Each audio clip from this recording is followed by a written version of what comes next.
Coucou la famille, c'est Yann, ça va? Bon ben là je suis actuellement, mon petit cul est posé sur... je me trouve exactement à l'endroit où le théâtre a été inventé. C'est le théâtre de Dionysos.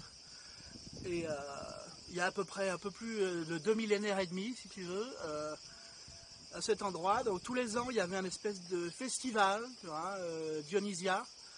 Et il y avait forcément besoin de trucs pour entertainer le peuple, si tu veux. Donc, c'est là que les premiers auteurs de théâtre, les playwrights, alors, il y avait Sophocle, Échille, Euripide, tout ça. Et c'est là que la comédie, la tragédie, tout ça, c'est né ici, et c'est là que ça se passait. Alors là, c'est un peu défoncé, mais à l'époque, on pouvait quand même faire tenir 17 000 personnes. Hein. Ouais. Et là, je suis venu pourquoi? Parce que je suis venu juste quand même pour voir une pièce. C'était hier. C'était une pièce d'un metteur en scène néerlandais que j'aime beaucoup. Et c'était, franchement, j'ai eu l'impression de faire un voyage dans le temps incroyable. Plus de 2 millénaires. Ça respectait tous les codes de la tragédie grecque. Donc, à l'époque, aujourd'hui, où quand on regarde les bandes annonces pour les films, maintenant, il y a des petites 5 secondes, genre, où ils te balancent tout dans la gueule. C'est pour capter ton attention en permanence. Non, là, à l'époque, alors ce que je suis allé voir hier, c'est pas totalement terminé, enfin sous cette forme, hein, dans ce théâtre-là, oui. Mais la Comédie Française, ils vont faire, je crois que c'est de octobre à février, ça revient. Mais voilà, oui, dans un monde où tout est très vite, machin, les codes de l'époque, la violence, ça se passait pas sur scène, c'était à l'extérieur. Et il y a des factotums qui arrivaient pour décrire ce qui s'était passé. C'est des têtes qui bougent. Enfin, ça peut être assez... mais disons, c'est chiant ton truc. Je comprends. Je comprends.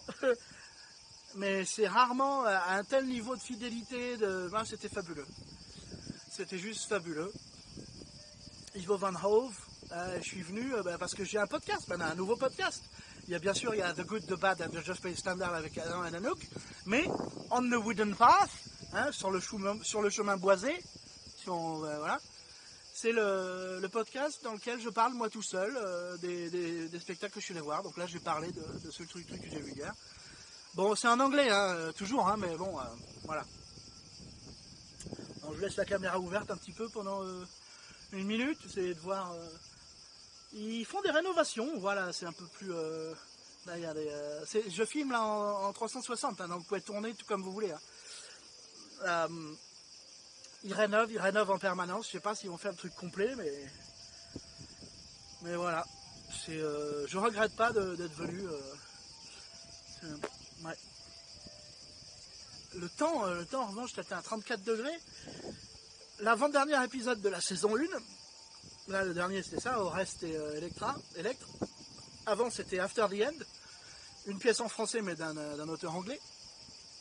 Et c'était à Avignon, j'y suis allé que pour ça aussi. Ouais. 38 degrés, putain. 38 degrés. C'était un peu abusé, là, mais bon, ça va. Il y avait de l'ombre. À Avignon, il y a moyen de ruser avec de l'ombre. Là, non, là, c'est chaud, là. Hein. Ça fait combien de temps, là? Oh là, le téléphone me dit que la température... Oh putain, waouh. Je sais même pas l'heure qu'il est. À mon avis, ça doit faire 1 heure que je suis là, assis comme un glandu, à enregistrer des trucs en anglais pour finir le podcast et tout.